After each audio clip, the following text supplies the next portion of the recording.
Welcome everybody, it's Telem, and today I'm going to be showing you guys how to complete the Eisendrache's main Easter egg, My Brother's Keeper. If you do not know how to build anything or get anything, for example, the bows or the Ragnarok, I will have a link in the description to how to do all of these, of course, all in the descriptions if you guys don't know. So, without further delay, let's get into it. Step 1. Obtain an upgraded bow. Of course, these aren't official names for these steps, I made them up myself because I thought they were cool. All you have to do for this step is get the Wrath of the Ancients, or more known as the normal bow, and upgrade it. You will need to upgrade as many bows as there are players in your game. For example, if you are on solo, you only need one bow. But if you have 3 players, you're going to need 3 bows. If you have 2 players, you're going to need 2 bows. If you have 4 players, you're going to need 4 bows. Step 2. Catch the Shifting Wisp. For this step, you are going to have to get the normal bow back if you traded it off. Just go up by the where you originally got it, and it'll be there again after you place down your upgraded bow. And what you're going to have to do, you're going to have to go and shoot the top of the teleporters, those little balls that are above it. You'll know when you're done because you'll hear a Magua sound, but you can tell the one if you're still shooting and you're confused why it hasn't done. You can tell if you shot them if they are glowing a goldish color. Now you have to head back and get the, if you are playing on solo, of course, you have to head back and grab your upgraded bow because you cannot shoot these wisps with the normal bow. You are going to need your upgraded bow. I will show you where all of the possible spawns can be. You're going to have to shoot 4 of these in total, but I'll play a gameplay showing you guys where all these possible ones are. Also, this will be showing you a great path if you are playing on solo and you just want to run by all of them to make sure just to make sure you hit them all.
If you have done this step correctly, you will rather hear a success tone, or you could, to tell for sure, you can go to the teleporter and there'll be now a purple glow at the bottom of the teleporter.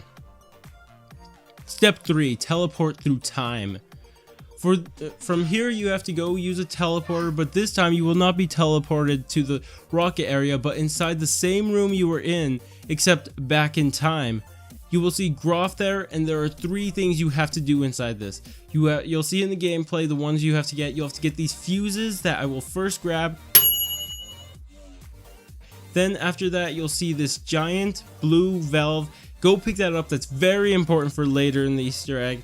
And you will also have to keep track of the code that Dr. Groff puts on top inside the pad, whatever it's called.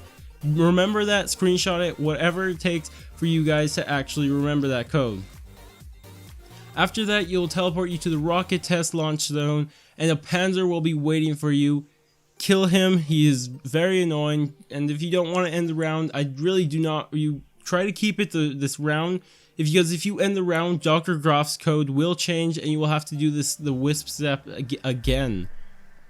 And when doing the wisp step, if for a second time, you will not have to shoot the top of the teleporter this time. You'll just hear the Mogwai talk, do its sound automatically, and you'll just have to run around and look for them. So after you have dealt with the Panzer, you have to go place these fuses inside the side of the death ray, as you will see on the gameplay, and then you'll be able to move this lever on the other side, on the opposite side from where you put the fuses. Of course, gameplay will explain much better than what I will. And just go flip that switch from destroy to protect. Very important that you do this. Now at this part, people say that the code will pop up right away on top of these computers atop the castle, but in my experience, that's only if you failed before. So what you have to do at this point, you have to switch it to protect, activate the teleporter, and go to those computers that you will see on screen. Of course, if you've activated the death ray before while it's on protect, you will not need to do this. But of course, make sure you do not end this round, because Dr. Grof's code will change if you end the round. So it's very important that you do not end the round at this point. And once you have successfully done that, head down to the teleporter area, and you will look to where Dr. Grof's safe is. And if you have done it successfully, the safe will now be open, and there are a few things you have to grab. And you'll just have to grab those two things, hold square, it'll pick up all of them for you automatically. But if you have unfortunately failed, you will have to wait till next round to put your Dr. Grof's code in again. Just make sure you put it in to protect, or you will not be able to put the code.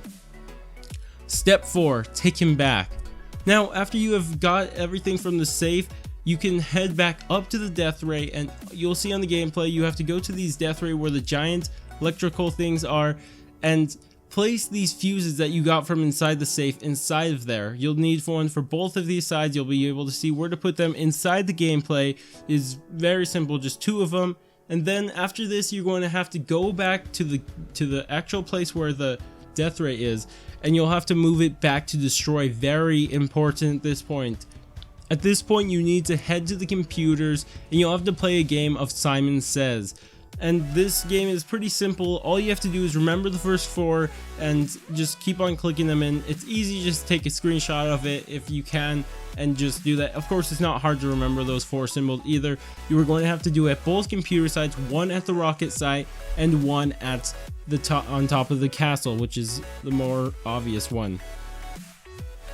After you have done complete both games successfully, head back to the death ray, and now you will see at the back of it that there is a green light, and you're in for a really cool surprise if you have not seen this before, that if you hold square or X, whatever you're on at this point, you will be able to hold square right there, and you'll see what happens for yourself. Step 5. Imprison the souls. Next to the rocket, you will now find a golden rod. Pick it up. Next, you will have to head back in time again, and if you are if you are still on the same round that you went back in time the first time, you are going to have to end that round and just do the wisp thing again. And once you've done that, you have to head back in time, of course, and you will now see all the way to the right, I believe, from where you first spawned, you will see a Apothecary book. Hold square or X on it, and it will open a box that you can hear on the other side of the room. Head over there and again hold X or square on that plate. Of course, the gameplay will explain better than what I'm actually saying. And again, when you get there, there will be another Panzer waiting for you. Kill him. Now, after that, I want you to head back to where you picked up your bow originally, where the knight is, and then you will see at the bottom of where he is laying down, you will now see a area. Well, it's been there the whole time, but it looks perfect for the golden rod. Now, 2 things will happen at this point. You will get an infinite spawn of dogs that will not give you any money, which is very annoying, and the ghostly keeper. Follow him, and he will head to 4 different locations. The 4 locations he will head to is the courtyard,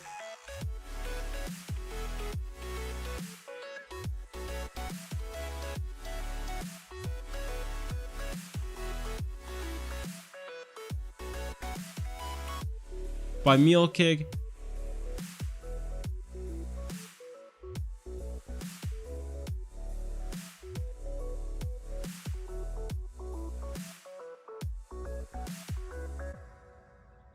by the power switch.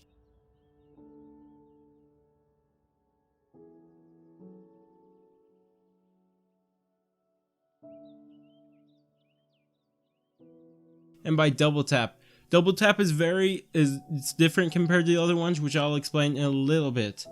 Now, what you have to do at these locations, when you stand in the circle where he is standing next to, you will actually get a different glow around your screen. You will have to use the bow that matches this color. And if you are playing on solo or with not 4 players, all that'll happen is that you'll keep getting the same color for each one if you're playing on solo, or you'll get 2 bows. You have to kill bows in that location. Just you'll understand if you are watching the gameplay. You just use the bow that you can see.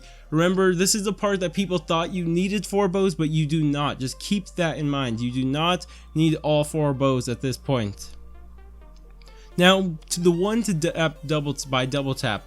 When the keeper stands there, you guys will see on the gameplay. Remember that plate we picked up earlier? You're going to have to place that right there to capture the souls. And just again, feed all the zombies you can until the keeper leaves. And once you are done with all 4 of the locations, the keeper will no longer be this ghostly spirity thing, but will be an actual physical keeper. And you will follow him all the way to where the pyramid is, and he will bring down none other than the MPD. Step 6. Purify the Tainted Keeper. At the corners of one of the MPDs, you will see that there is something missing, and if you remember that valve we picked up the first time we went back in time, that is what it's used for. Go ahead and place it there, and then at this point, if you do not have your Ragnarok DG4, then you have to get them. And if you guys of course don't know how to build the DG4, there will be a link down in the description. Now, before you go in here, you want to be prepared if this is your first time. Of course, if it's your second time going into the boss fight, because this is where the boss fight is, you want to get some nice perks, but very important would be the Gobble Gum Danger Closest. I can just recommend that and Stamina. I will have a video going in more depth of this fight later on. What you're going to have to do, you have to get your DG4 and stand on one of the blue squares around the pyramid, and you're going, or the MPD, excuse me, and place them down as traps. Once you've done that, you will be automatically teleported into the boss where the Tainted Keeper is. Now, how you actually defeat this, I'll cover this briefly if you guys are just trying to remind yourself, or if it's just something you want to get done quick. Again, we'll have a full video on how to beat this guy. Will be way more in depth than this. So pretty much just this, you have to shoot him 3 times, and you can only shoot him as if when you have to dodge a couple of attacks from him, and then he'll go in the middle, and you'll have to place in actually a blue wisp a round white wisp will spawn in the middle. Go place your DG4 down there as fast as you can. You'll have to just place it down as a trap, excuse me. He'll be, and when he's just about to go down, he'll go shocked by the DG4, and then he'll be vulnerable to attacks. Just milk him with a whole bunch of bullets. Just keep shooting that guy until he's done. Don't forget to pick up your DG4 after this. After this, a bunch of 3 panzers for solo, and I'm not too sure how many panzers spawn on the other ones if you're playing with different players, but you will have to kill them before this keeper actually comes back. You will have to do this 3 times over. Again, just keep doing that. You have to shoot him 3 times until he's done. It's really kind of difficult on your first try, but once you've actually completed this your first time, it's very easy, trust me.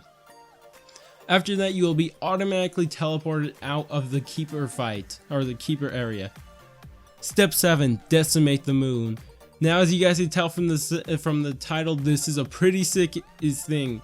So once you teleport outside of the actual MPD that you were in, you will place the summoning key in the front of the MPD, and you have to leave it there for a few seconds to charge, and once it is ready, it'll make like a ding sound, and go hold square or X to pick it up, and there's only one more step for you guys to do, and then you'll be done. What you're going to have to do, you have to head all the way up to the computers up top of the castle, and just again hold square or X, and you'll be done with the Easter egg. Just sit back, watch, and enjoy your nice cutscene and everything. Hope you guys found this informative and helpful for you guys. I'm not going to have the actual cutscene inside this because I don't want to spoil it for people who want to watch it themselves. Also, If you guys do want to check it out, I'll have a link down in the description, or if I forgot, forgive me, and you can go check my channel. Of course, hope you guys enjoyed, and if you guys are trying to do this solo and having trouble, I'm having a full ultimate strategy to do this as soon and as fast as possible, so stay tuned for that if you're interested. Also, I'll have, again, like I said, the boss fight, a total strategy guide for that too. So, hope you guys enjoyed. Don't forget to like and subscribe, and I'll catch you guys on the next video.